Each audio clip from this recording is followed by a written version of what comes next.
So we know that people who are considering running for president in 2028 are already making their moves. Of course, they're going to play the game that, if asked, they'll deny that they're thinking about it. Oh, I'm focusing on my job right now, or whatever it is that they say. They're not going to admit that they're running for president yet.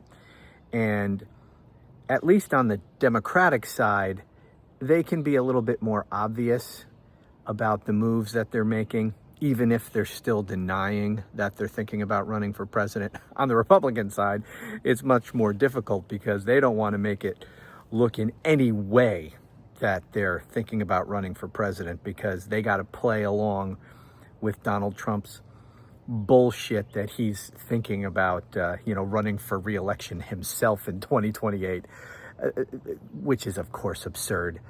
He may not leave office, but he's not going to be on any ballots again. That's just impossible. But all right, before I get, that's not the point I was making in this video. What I want to say in this video is that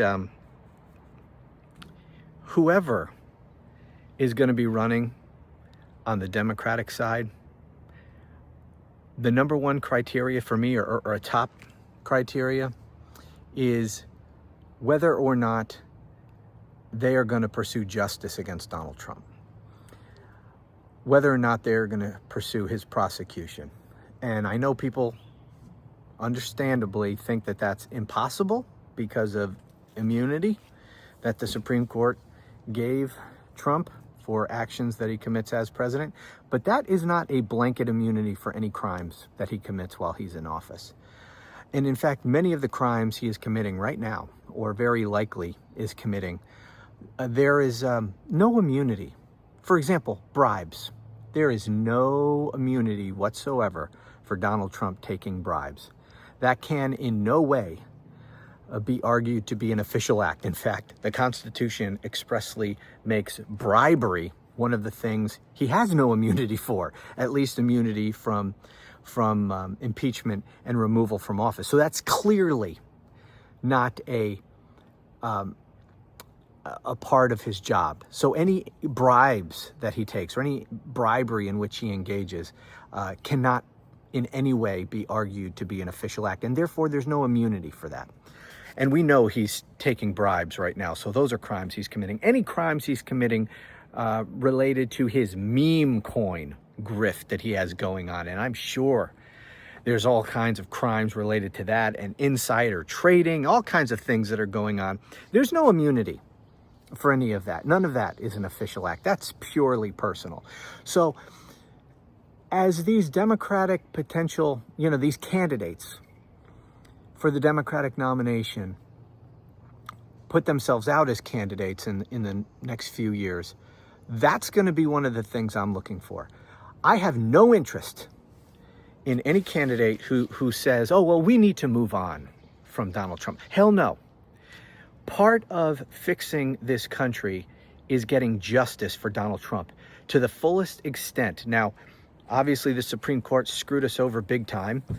And some of the crimes, probably all of the crimes that he had been indicted for related to his illegal attempt to overthrow the election, the statutes of limitation will probably have run, and we won't be able to prosecute him for those things once he leaves office. Though I'm not entirely sure, but they probably will have run by that point.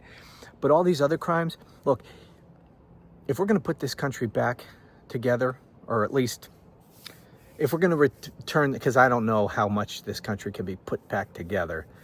We are so hopelessly divided. But if we're going to at least attempt to return this country to a republic based on the rule of law, then the biggest criminal in American political history, holding that person accountable under law, is step one.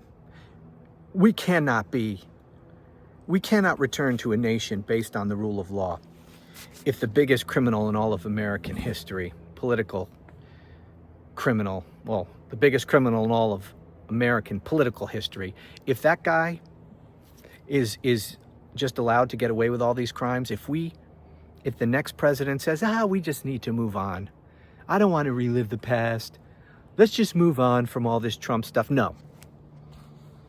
If we're talking about restoring this country to a law-based society, then holding that man accountable to the full extent that we can is one of the it needs to be one of the number one priorities for the next president, at least as far as I'm concerned. So nobody who takes the, oh, we need to move on attitude is going to get my vote. That's where I'm at. And I hope you're at the same place. We need a fighter for the Democratic nomination in 2028.